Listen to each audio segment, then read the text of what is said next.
അല്ല. നബി സല്ലല്ലാഹു അലൈഹി വസല്ലം തങ്ങൾ ചരിത്ര പുരുഷനാണെന്നുള്ള കാര്യത്തിൽ ഒരു സംശയവുമില്ല. ലോകത്ത് ഏറ്റവും കൂടുതൽ എഴുതപ്പെട്ട ചരിത്രമുള്ള വ്യക്തി, ഏറ്റവും കൂടുതൽ വിശ്വാസയോഗ്യമായ ചരിത്രം അവതരിപ്പിക്കാൻ കഴിയുന്ന ഒരു വ്യക്തി ഉണ്ടെങ്കിൽ അത് ബഹുമാനപ്പെട്ട നബി സല്ലല്ലാഹു അലൈഹി വസല്ലം തങ്ങൾ മാത്രമാണ്. നമുക്കറിയാം, ഒരു നൂറ്റാണ്ട് പോലും വിയോഗം പ്രാപിച്ചിട്ട് പിന്നിട്ടിട്ടില്ലാത്ത ആളുകളുടെ ചരിത്രം ഇന്ന് അപൂർണങ്ങളാണ്. ഏറ്റവും വലിയ മഹാനായൊരു മനുഷ്യനായിരുന്നു ഗാന്ധിജി. ഗാന്ധിജി ഇവിടെ പറഞ്ഞിട്ട് ഒരു നൂറ്റാണ്ട് പിന്നിട്ടിട്ടില്ല. പക്ഷേ ഗാന്ധിജിയുടെ ചരിത്രം പൂർണ്ണമായ അർത്ഥത്തിൽ അവതരിപ്പിക്കാൻ സാധ്യമല്ല എന്നുള്ളതാണ് ചരിത്രകാരന്മാർ പറയുന്നത്. എന്നാൽ നബി സല്ലല്ലാഹു അലൈഹി വസല്ലം തങ്ങൾ വഫാത്താകുന്ന സമയത്ത് അവിടുത്തെ താടിയിലും തലയിലുമായി എത്ര മുടി നിറച്ചിരുന്നു എന്നിവരെ വളരെ കൃത്യമായി ചരിത്രം രേഖപ്പെടുത്തിയിട്ടുണ്ട്. അല്ലാഹുവിൻ്റെ റസൂൽ സല്ലല്ലാഹു അലൈഹി വസല്ലം തങ്ങൾ എങ്ങനെയാണ് നടന്നിരുന്നത്, ഇരുന്നിരുന്നത്? നബി തങ്ങൾ ബ്രഷ് ചെയ്തിരുന്നെങ്ങനെ? നബി തങ്ങൾ ബ്രഷ് ചെയ്യാൻ ഉപയോഗിച്ചത് എന്തായിരുന്നു? ആ ഉപയോഗിച്ച വസ്തുവിന് നീളം എത്രയായിരുന്നു? ഇതൊക്കെയും ചരിത്രപരമായി രേഖപ്പെടുത്തപ്പെട്ടിരിക്കുകയാണ്. അതും ഏറ്റവും വിശ്വാസയോഗ്യമായ അർത്ഥത്തിലാണ് രേഖപ്പെടുത്തുന്നത്. എന്തെങ്കിലും കേവലം അനുമാനത്തിന് അടിസ്ഥാനത്തിൽ ഇല്ല. നമുക്കറിയാമല്ലോ, അല്ലാഹുവിൻ്റെ റസൂൽ സല്ലല്ലാഹു അലൈഹി വസല്ലം തങ്ങൾ പരിശുദ്ധമായ ഖുർആന്റെ വ്യാഖ്യാനം, അതുപോലെ തന്നെ മറ്റുള്ള അറിവുകൾ ഒക്കെ പഠിപ്പിച്ചു കൊടുക്കണേ റബ്ബേ എന്ന് പ്രത്യേകമായി പ്രാർത്ഥിച്ച മഹാവ്യക്തിത്വത്തിനുടമയാണ് ബഹുമാനപ്പെട്ട അബ്ദുല്ലാഹി ഇബ്നു അബ്ബാസ് റളിയല്ലാഹു അൻഹു. നബി സല്ലല്ലാഹു അലൈഹി വസല്ലം തങ്ങൾ വിയോഗപ്പെടുന്ന സമയത്ത് 13 വയസ്സ് മാത്രമാണ് അബ്ദുല്ലാഹി ഇബ്നു അബ്ബാസ് റളിയല്ലാഹു അൻഹുള്ളത്. പക്ഷേ ലോകോത്തര പണ്ഡിതനായി അവിടെ നിന്ന് മാറി. അവിടെ നിന്ന് രേഖപ്പെടുത്തിയതായി കാണാൻ സാധിക്കും. തിരുനബി സല്ലല്ലാഹു അലൈഹി വസല്ലം തങ്ങളുടെ ജീവിതത്തിൽ ഒരു സംഭവം അത് കണ്ടെത്തി ലോകത്തിന് സമർപ്പിക്കുന്നതിന് മുമ്പ് ഏറ്റവും ചുരുങ്ങിയത് 30 ആളുകളുമായി ബന്ധപ്പെട്ടിട്ടെങ്കിലും അതിൻ്റെ വിശ്വാസ്യത ഞാൻ ഉറപ്പുവരുത്താറുണ്ട്. ഒരു ഹദീസ്, ആ ഹദീസ് ലഭിച്ചു കഴിഞ്ഞാൽ ആ ഹദീസ് സ്വീകാര്യോഗ്യമാണോ, അത് റിപ്പോർട്ട് ചെയ്യുന്നത് ആരാണ്, അത് പറയുന്നത് ആരാണ്, അദ്ദേഹത്തിന്റെ ജന്മം എവിടെയാണ്, അദ്ദേഹത്തിന്റെ മരണം എവിടെയാണ്, ജീവിതം എങ്ങനെയാണ്, ജീവിതത്തിൽ കാണിച്ച സൂക്ഷ്മത എന്താണ്, ഇങ്ങനത്തെ ഒരു വിജ്ഞാന ശാഖയും തന്നെയുണ്ട്. അതിന് അസ്മാഉർ റിജാൽ എന്നാണ് പറയുക. ഹദീസ് റിപ്പോർട്ടർമാരുടെ ചരിത്രം പഠിക്കുന്ന വിജ്ഞാന ശാഖ. ഹദീസിനെ കുറിച്ചല്ല, ഹദീസ് റിപ്പോർട്ട് ചെയ്യുന്ന ആളുകൾക്കുണ്ടാകുന്ന യോഗ്യത, അവരുടെ വിശ്വാസ്യത, അവരുടെ ചരിത്രം, ഇങ്ങനെ കൃത്യമായി ചരിത്രപരമാണ്, പ്രമാണബദ്ധമാണ്. അതാണ് ഇബ്നു അബ്ബാസ് റളിയല്ലാഹു പറഞ്ഞത്. 30ഓളം വരുന്ന ആളുകളോട് ചോദിച്ച് ഉറപ്പുവരുത്തിയിട്ടാണ് പല കാര്യങ്ങളും അല്ലാഹുവിൻ്റെ റസൂൽ സല്ലല്ലാഹു അലൈഹി വസല്ലം തങ്ങളെ ജീവിതത്തിൽ നിന്ന് ഞാൻ ഒപ്പിയെടുക്കുന്നതും അത് പിൽക്കാലത്തേക്ക് പകർന്നു കൊടുക്കുന്നു. ഇത്തരത്തിലുള്ള ചരിത്ര പുരുഷനെ ലോകത്ത് കണ്ടെത്താൻ സാധ്യമല്ല.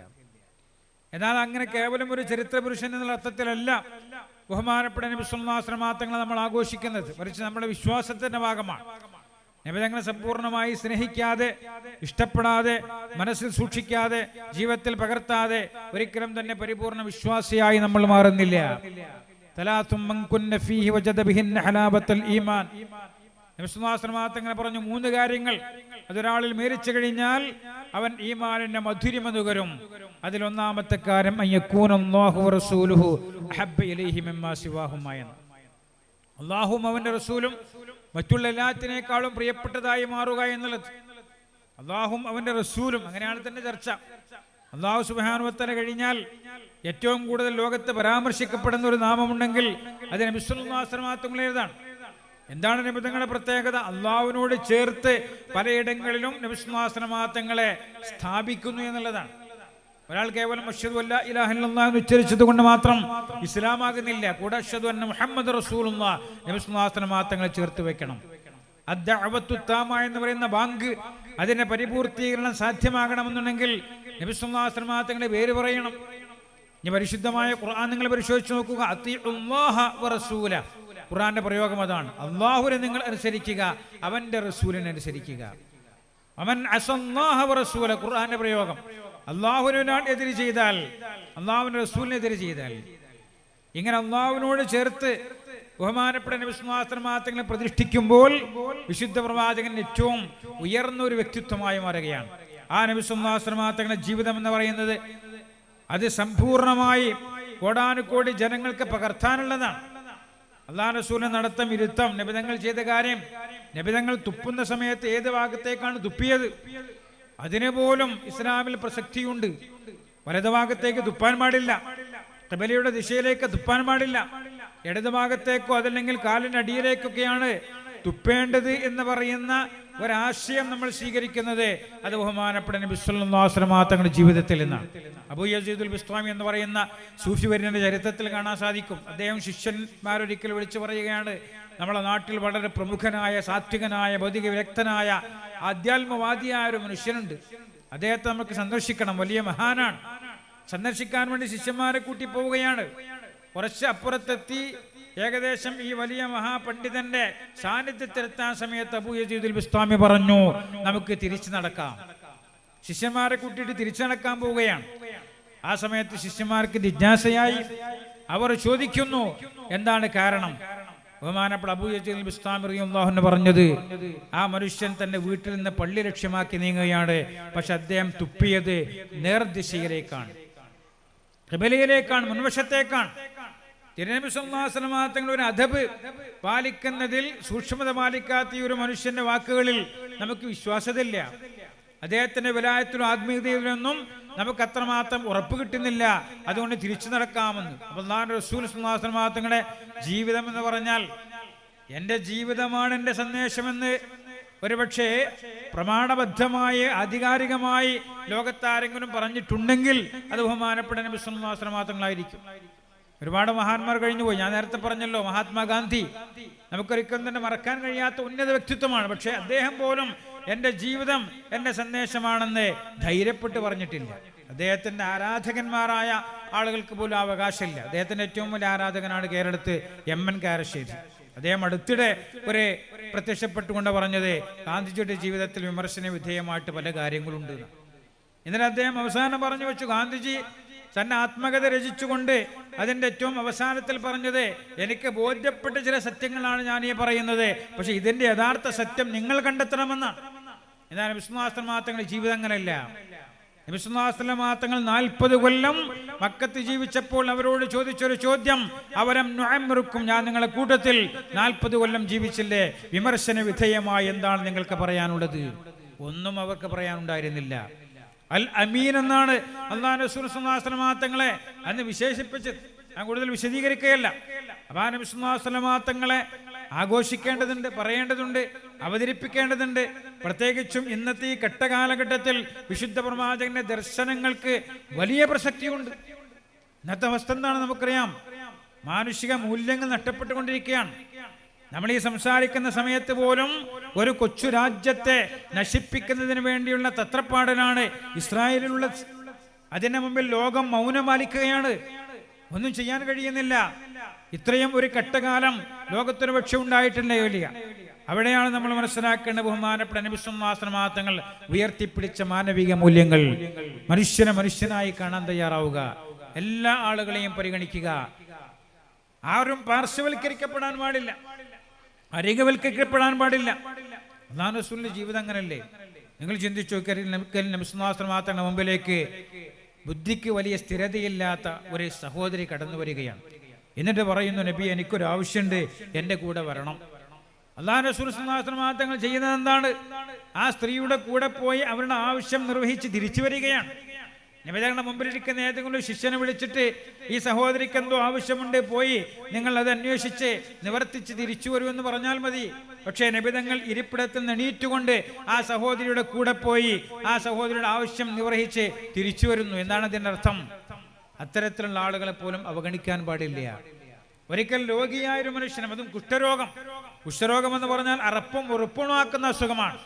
ആ കുഷ്ഠരോഗിയായ ഒരു മനുഷ്യന് മുമ്പിലേക്ക് ഒരു ഭക്ഷണ തലികയുമായിട്ട് ബഹുമാനപ്പെട്ട നബി സല്ലല്ലാഹു അലൈഹി വസല്ലം തങ്ങൾ കടന്നു ചെല്ലുന്നു. മോനെ, നമുക്ക് ഭക്ഷണം കഴിക്കാം. ആ ചെറുപ്പക്കാരൻ അന്തം വിട്ടു പോവുകയാണ്. കാരണം ഒരിക്കലും തൻ്റെ പ്രിയപ്പെട്ട ഭാര്യയോ മാതാപിതാക്കളോ അതിനെ സഹോദരങ്ങളോ തൻ്റെ കൂടെ ഭക്ഷണം കഴിക്കാൻ കൂട്ടാക്കുകയില്ല. അവിടെയാണ് ലോകത്തിന്റെ നേതാവ് ഭക്ഷണ തലികയുമായി കടന്നു വന്നിട്ടുള്ളത്. അറച്ചറച്ച് നിൽക്കുന്ന ആ ചെറുപ്പക്കാരനോട് ബഹുമാനപ്പെട്ട നബി സല്ലല്ലാഹു അലൈഹി വസല്ലം തങ്ങൾ പറഞ്ഞത്, കുൽ സിഖതൻ ബില്ലാഹ് വതവക്കുലൻ അലല്ലാഹ്, മോനെ നീ തിന്നോ, അല്ലാഹുവിൽ ബരമേൽപ്പിച്ചാൽ മതി, അല്ലാഹുവിൽ സമർപ്പിച്ചാൽ മതി, അസുഖം എനിക്ക് പടരുമെന്ന് പേടി വേണ്ട. അല്ലാഹുവിന്റെ റസൂൽ പരിഗണിക്കുകയാണ്. സ്ത്രീകളെ പരിഗണിച്ചു, ഞാനത് വിശദീകരിക്കേണ്ട കാര്യമില്ല. രോഗികളെ പരിഗണിച്ചു, കുട്ടികളെ പരിഗണിച്ചു. കുട്ടികളോടുള്ള ബഹുമാനപ്പെട്ട നബി സല്ലല്ലാഹു അലൈഹി വസല്ലം തങ്ങളുടെ കരുതലുകൾ ഒരു കുട്ടിയുടെ ഒരു ദുർബല വികാരത്തെ പോലും മാനിച്ച് ലോകത്തിനു മുമ്പിൽ ആശയങ്ങൾ അവതരിപ്പിച്ചു എന്നുള്ളത് തന്നെയാണ് നബിതങ്ങൾ അമർത്യനാക്കുന്നത്. ഒരിക്കൽ അല്ലാഹു റസൂൽ പറയാണ്, നിങ്ങൾ വീട്ടിലേക്ക് വല്ല പൊതിയുമായി കടന്നു വരുമ്പോൾ ആ പൊതിയിൽ നിന്ന് നിങ്ങൾ അയൽവാസിക്കും കൊടുക്കണേ എന്ന് ബഹുമാനപ്പെട്ട ശഫീഉനാ റസൂലുള്ളാഹി സ്വല്ലല്ലാഹു അലൈഹി വസല്ലം തങ്ങൾ പറയും. അഥവാ അയൽവാസിക്ക് കൊണ്ടുകൊടുക്കാൻ നിങ്ങൾ കൊണ്ടുവന്ന ആപ്പിളോ മുന്തിരിയോ മിഠായിയോ തികയുന്നില്ല എങ്കിൽ അത് വളരെ രഹസ്യമായിട്ടായിരിക്കണം, അയൽവാസി കാണാതെയായിരിക്കണം നിങ്ങൾ കാശ് കൊടുത്തു വാങ്ങിയ ആ സാധനം വീട്ടിൻ്റെ അകത്തേക്ക് കയറ്റേണ്ടത്. ഇത് പറഞ്ഞ അല്ലാഹു റസൂൽ നിർത്തിയില്ല. നിങ്ങൾ കൊണ്ടുവന്ന ആപ്പിളോ മുന്തിരിയോ ഓറഞ്ചോ കടിച്ചു പിടിച്ച് നിങ്ങൾ എട്ടും മുട്ടും തിരിയാത്ത കുഞ്ഞ് വീടിന്റെ മുറ്റത്തേക്ക് ഇറങ്ങുന്നത് നിങ്ങൾ ശ്രദ്ധിക്കണം. എന്താണ് കാരണം? നിങ്ങളെ കുട്ടി സന്തോഷത്തോടുകൂടെ വാപ്പ കൊണ്ടുവന്ന ആപ്പിൾ കടിച്ചു പിടിച്ച് അവിടെ നിൽക്കുമ്പോൾ തൊട്ടപ്പുറത്തുള്ള അയൽവാസിയുടെ കുട്ടി അത് കാണാനിട വരും. ആ കുട്ടിയുടെ വാപ്പ സ്ഥലത്തില്ല, അല്ലെങ്കിൽ ഉമ്മ സ്ഥലത്തില്ല, അല്ലെങ്കിൽ ഉണ്ടെങ്കിൽ തന്നെ ആപ്പിൾ വാങ്ങിക്കൊടുക്കാൻ കഴിയുന്നില്ല. അത്തരമൊരു സാഹചര്യത്തിൽ ആ കുഞ്ഞിന്റെ മനസ്സ് പൊട്ടിപ്പോകാൻ സാധ്യതയുണ്ട്. അതിന് നിങ്ങൾ അവസരമുണ്ടാക്കരുതെന്ന് ശഫീഉനാ റസൂലുള്ളാഹി. ഇതാണ് അതായത് ഒരു മനുഷ്യൻ ലീഡറാവുന്ന എപ്പോഴാണ്? സമൂഹത്തിലെ ഏറ്റവും താഴെ തട്ടിലുള്ള ആളുകളുടെ വികാര വിചാരങ്ങൾക്കനുസരിച്ച് ജീവിക്കുമ്പോഴാണ്. അത് മനസ്സിലാക്കുമാണ്. ഇന്നത്തെ ലീഡർമാരല്ലാതാകുന്നത് എന്തുകൊണ്ടാണ്? ഇന്നത്തെ ലോക നേതാക്കന്മാരല്ല. നമ്മുടെ രാജ്യം ഭരിച്ചുകൊണ്ടിരിക്കുന്ന ആളുകൾ പലപ്പോഴും ലീഡർഷിപ്പ് ക്വാളിറ്റി അവരിലില്ല. എന്താ കാര്യം? ലീഡർഷിപ്പ് ക്വാളിറ്റിയുടെ ഒന്നാമത്തെ പോയിന്റ് എന്ന് പറയുന്നത് സമൂഹത്തിലെ ഏറ്റവും ദുർബല വിഭാഗത്തിന്റെ വികാരം മനസ്സിലാക്കാൻ സാധിക്കുന്നത്. അതാണ് ഗാന്ധിജിയെ നമ്മൾ സ്മരിക്കാൻ കാരണം. അദ്ദേഹം അർദ്ധനഗ്നനായ ഫഖീർ എന്ന് പറയും. എന്തായിരുന്നു കാര്യം? ഈ രാജ്യത്തെ എല്ലാ ജനങ്ങൾക്കും പൂർണ്ണമായി വസ്ത്രം ധരിക്കാൻ എന്നാണ് സാധിക്കുക, അന്ന് മാത്രമേ ഞാൻ പൂർണ്ണ വസ്ത്രം ധരിക്കൂ എന്ന് പറഞ്ഞ ആള്. ട്രെയിനിൽ ഏറ്റവും ലോക്കൽ ക്ലാസ്സിൽ അദ്ദേഹം സഞ്ചരിച്ചു. കാരണം ലോക്കൽ ക്ലാസ്സിൽ സഞ്ചരിക്കുന്ന ഇന്ത്യ രാജ്യത്തെ സാധാരണക്കാരന്റെ വികാര വിചാരം മനസ്സിലാക്കാൻ വേണ്ടിയിട്ട് ഈ രാജ്യത്തിനൊരു ഭരണം ഞാൻ ആഗ്രഹിക്കുന്നുണ്ടെങ്കിൽ അത് ഉമറിന്റെ ഭരണമാണെന്ന് പറഞ്ഞു. എന്തുകൊണ്ടാണത്? ഉമർ റളിയല്ലാഹു അൻഹു നബി സല്ലല്ലാഹു അലൈഹി വസല്ലം തങ്ങളെ പാഠം ഉൾക്കൊണ്ടുകൊണ്ട് സമൂഹത്തിലെ ദുർബല വിഭാഗത്തിന്റെ വികാരം മനസ്സിലാക്കിയാണ്. ഇതാണ് അല്ലാഹു റസൂലിന്റെ പ്രത്യേകത. കുട്ടികളെ പരിഗണിക്കുക. ഞാൻ കൂടുതൽ നീട്ടിക്കൊണ്ടു പോകുന്നില്ല. ഒരിക്കൽ ബഹുമാനപ്പെട്ട നബി സല്ലല്ലാഹു അലൈഹി വസല്ലം തങ്ങൾ പള്ളിയിലേക്ക് പോകുന്ന സമയത്ത് കുറെ കുട്ടികൾ അല്ലാഹു റസൂലിനെ പൊതിയാണ്. എന്നിട്ട് പറയുന്നു, ഹസൻ ഹുസൈൻ നബി തങ്ങളുടെ പേരക്കുട്ടികളാണ്, അവരെ പുറത്ത് കയറ്റി കൊണ്ടുപോകുന്നത് പോലെ ഞങ്ങളെയും കൊണ്ടുപോകണേ നബി എന്നാണ് പറയുന്നത്. ബഹുമാനപ്പെട്ട നബി സല്ലല്ലാഹു അലൈഹി വസല്ലം തങ്ങൾ റൂഹുൽ ബയാൻ എന്ന് പറഞ്ഞ തഫ്സീറിൽ കാണാം, സയ്യിദുനാ ബിലാൽ റളിയല്ലാഹു അൻഹു കൂടണ്ട്. കുട്ടികളെ പൊതിഞ്ഞിരിക്കാനും കുട്ടികൾക്ക് അത്രമാത്രം സ്വാതന്ത്ര്യമാണ് ബഹുമാനപ്പെട്ട നബി സല്ലല്ലാഹു അലൈഹി വസല്ലം തങ്ങളുടെ സമീപത്തുള്ളത്. അല്ലാഹുവിന്റെ റസൂൽ സല്ലല്ലാഹു അലൈഹി വസല്ലം തങ്ങൾ ബിലാലിനോട് പറഞ്ഞു, ബിലാലെ കുട്ടികളെ പിരിച്ചുവിടണം, വീട്ടിനകത്ത് വല്ലതുണ്ടെങ്കിൽ പോയി നോക്കൂ. അല്ലാഹുവിന്റെ റസൂലിന്റെ വീട് പറഞ്ഞാൽ മുഴിപ്പട്ടിണിയോ അരപ്പട്ടിണിയോ ഒക്കെയാണ്. ഏതാനും ചില ബദാമിന്റെ കുരുക്കളാണ് ലഭിച്ചത്. അത് കൊണ്ടുവന്ന് ബിലാൽ റളിയല്ലാഹു അൻഹു കൊടുത്തു. നബി സല്ലല്ലാഹു അലൈഹി വസല്ലം തങ്ങൾ അത് കുട്ടികൾക്കിടയിൽ വിതരണം ചെയ്തു, കുട്ടികളെ പിരിച്ചയച്ചു. എന്നിട്ട് അല്ലാഹുവിന്റെ റസൂൽ സന്തോഷത്തോടെ പറഞ്ഞൊരു കമന്റ് ഉണ്ട്, സഹസ്രാബ്ദങ്ങൾക്ക് മുമ്പ് എന്റെ സഹോദരൻ യൂസുഫിനെ തുച്ഛമായ വിലക്ക് അടിമച്ചന്തയിൽ കച്ചവടമാക്കിയ കഥ ഖുർആൻ പറയുന്നുണ്ട്.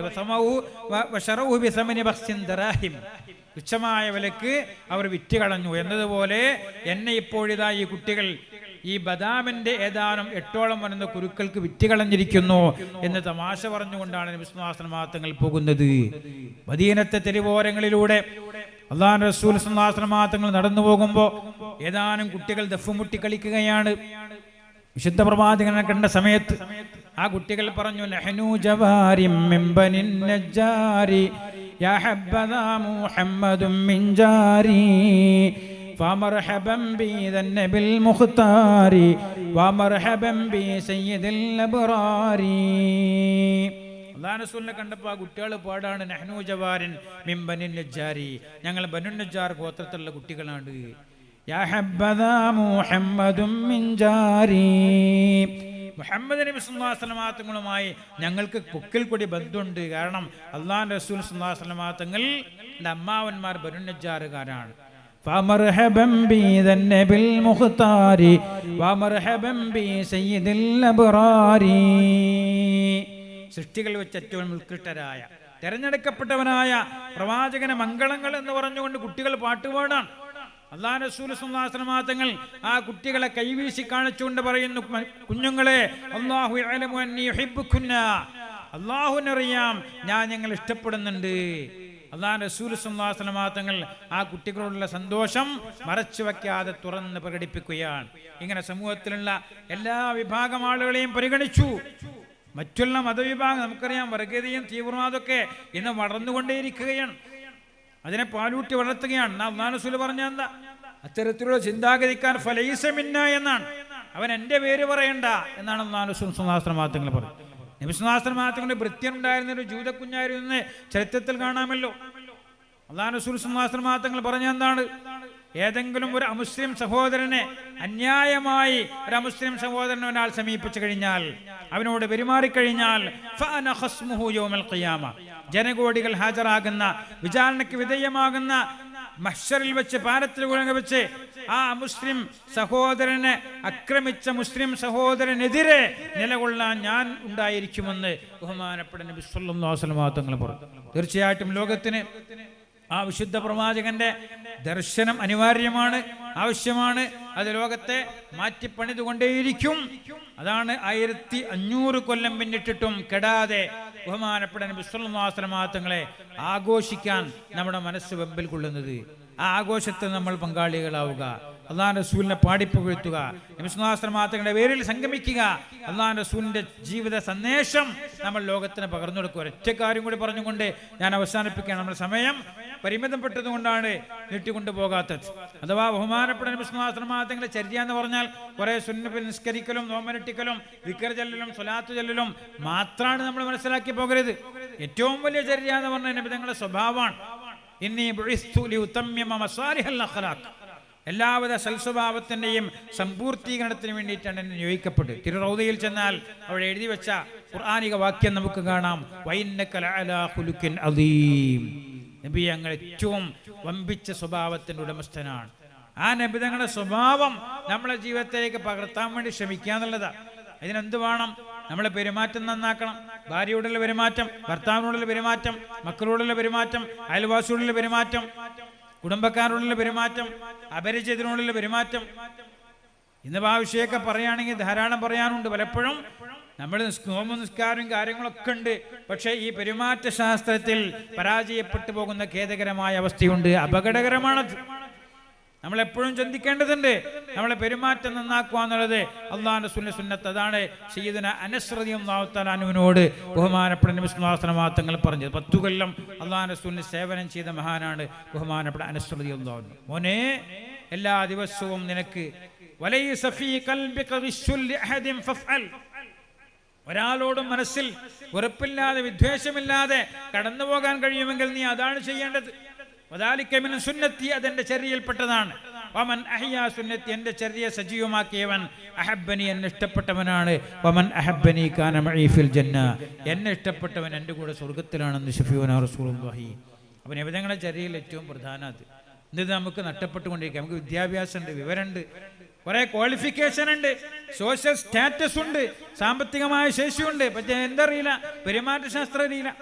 ഈ കഴിഞ്ഞൊരു ദിവസം എൻ്റെ അരികിലേക്ക് ഒരാൾ വന്നു. അയാൾ വന്നിട്ട് തങ്ങളോട് എനിക്ക് സ്വകാര്യമായി സംസാരിക്കാനുണ്ടെന്ന് പറഞ്ഞു. അപ്പോൾ അദ്ദേഹത്തിന് സംസാരിക്കാനുള്ള പ്രധാനപ്പെട്ട വിഷയം അദ്ദേഹത്തിൻ്റെ കുടുംബവുമായി ബന്ധപ്പെട്ട 3 കാര്യമാണ് എനിക്ക് പറയാൻ. എന്നെ കറക്റ്റായി പറയുന്നൊരു മനുഷ്യനാണ്, എനിക്ക് പരിചയമുള്ള ആളാണ്. അപ്പോൾ അയാൾ വന്നിട്ട് 3 കാര്യങ്ങൾ വിശദീകരിച്ചു. അതിൽ ഒരു കാര്യം തൻ്റെ പ്രിയപ്പെട്ട ഭാര്യയെ പറ്റിയാണ്, ഭാര്യയുടെ പെരുമാറ്റ ദൂഷ്യം. ആ ഭാര്യയുടെ പ്രത്യേകത എന്താ? എല്ലാ തിങ്കളാഴ്ചയും വ്യാഴാഴ്ചയും നോമ്പനുഷ്ഠിക്കും. ദുൽഹിജ്ജ 10 ദിവസം നോമ്പനുഷ്ഠിക്കും, മുഹറം 10 ദിവസം നോമ്പനുഷ്ഠിക്കും. ഈ മഹല്ലിൽ നടക്കുന്ന 2 ക്ലാസ്സുകളുണ്ട്, ചൊവ്വാഴ്ചയും വെള്ളിയാഴ്ചയും. അതിൽ കൃത്യമായി പങ്കെടുക്കും. പക്ഷേ എൻ്റെ പ്രിയപ്പെട്ട ഭാര്യ മരുമകളോടുള്ള പെരുമാറ്റത്തിൽ തീർത്തും മോശമായ രൂപത്തിലാണ് മരുമകളോട് പെരുമാറുന്നത് എന്ന് എനിക്കും ബോധ്യമുണ്ട്. മരുമകളാകുന്ന ആ കുട്ടിയിൽ നിന്ന് അങ്ങനെ പെരുമാറേണ്ട രൂപത്തിലുള്ള ഒന്നുമില്ലാതെ തന്നെ അങ്ങനെ പെരുമാറുന്നു എന്നുള്ളതിൽ വല്ലാത്ത ദുഃഖമുണ്ട്, ഖേദമുണ്ട് എന്ന് ഈ പ്രിയപ്പെട്ട ഭർത്താവ് പറയാം. എന്നാൽ സമൂഹത്തിൽ ഏറ്റവും ഉയർന്ന ടീമാണ് അവർ. 3 മക്കളും ഡോക്ടർമാരാണ്. ഈ കുട്ടിയും ഏകദേശം അത് തന്നെയാണ്, പഠിച്ചുകൊണ്ടിരിക്കുകയാണ്. അപ്പൊ ഇവിടെ നമ്മൾ ചിന്തിക്കുക, നോമ്പുണ്ട്, നിസ്കാരമുണ്ട്, എല്ലാ കാര്യമുണ്ട്, പെരുമാറ്റത്തിൽ പരാജയപ്പെട്ടു പോകാം. ഇപ്പൊ പെൺകുട്ടികൾ വിവാഹത്തിന് തയ്യാറാകുന്നില്ല. പെൺകുട്ടികളെ മാത്രം നമ്മൾ കുറ്റപ്പെടുത്തിയിട്ട് കാര്യമില്ല. പെൺകുട്ടികളെ പീഡിപ്പിക്കുന്ന ഭർത്താക്കന്മാർ, പെൺകുട്ടികളെ പീഡിപ്പിക്കുന്ന അമ്മായിയമ്മമാർ ഇതിന് ഉത്തരവാദികളാണ്. നമ്മൾ ചിന്തിക്കേണ്ടതുണ്ട്. അപ്പൊ ഈ മേഖലകളിലേക്കൊക്കെ അല്ലാഹു റസൂൽ സ്വല്ലല്ലാഹു അലൈഹി വസല്ലം തങ്ങളുടെ സന്ദേശം ഖൈറുക്കും ഖൈറുക്കും ലിഅഹ്ലി എന്ന് പറഞ്ഞത്, നിങ്ങളുടെ വീട്ടുകാർക്ക് ഏറ്റവും ഉത്തമനാരോ അവനാണ് നിങ്ങളിൽ ഏറ്റവും വലിയ ഉത്തമനെന്ന് ബഹുമാനപ്പെട്ട നബി സല്ലല്ലാഹു അലൈഹി വസല്ലം തങ്ങൾ ലോകത്തൊരാളൊന്നും വരെ പറഞ്ഞിട്ടില്ല. നിന്റെ ഭാര്യയ്ക്ക് നീ ഉത്കൃഷ്ടനായാൽ നീ ലോകത്തേറ്റവും ഉത്കൃഷ്ടനായി എന്ന് ലോകത്തൊരാളും പറഞ്ഞിട്ടില്ല. അത് ബഹുമാനപ്പെട്ട നബി സല്ലല്ലാഹു അലൈഹി വസല്ലം തങ്ങൾ പറഞ്ഞത്. അവസാനിപ്പിക്കുകയാണ്. അപ്പോൾ അതുകൊണ്ട് തന്നെ നമ്മൾ നമ്മുടെ പെരുമാറ്റങ്ങളും സ്വഭാവങ്ങളൊക്കെ നന്നാക്കിയിട്ട് അല്ലാഹു റസൂലിനെ നമ്മുടെ ജീവിതത്തിലേക്ക് പകർത്താൻ വേണ്ടി പരമാവധി നമ്മൾ ശ്രമിക്കുക. അതിനുവേണ്ടിയുള്ള ഒരു സുവർണാവസരമായി ഇത്തരത്തിലുള്ള ഒത്തുകൂടലുകളും ആഘോഷങ്ങളുമൊക്കെ അല്ലാഹു സുബ്ഹാനഹു വ തആല മാറ്റിത്തരുമാറാവട്ടെ എന്ന് ദുആ ചെയ്ത് നീണ്ടുപോയതിൽ ക്ഷമിക്കണമെന്ന് അപേക്ഷിച്ചുകൊണ്ട് ബിസ്മില്ലാഹിർ റഹ്മാനിർ റഹീം എന്നുള്ള തിരുവാക്യത്തിൽ ഔപചാരികമായി ഉദ്ഘാടനം ചെയ്ത് അവസാനിപ്പിക്കുന്നു. അസ്സലാമു അലൈക്കും വറഹ്മത്തുള്ളാഹി വബറകാതുഹു.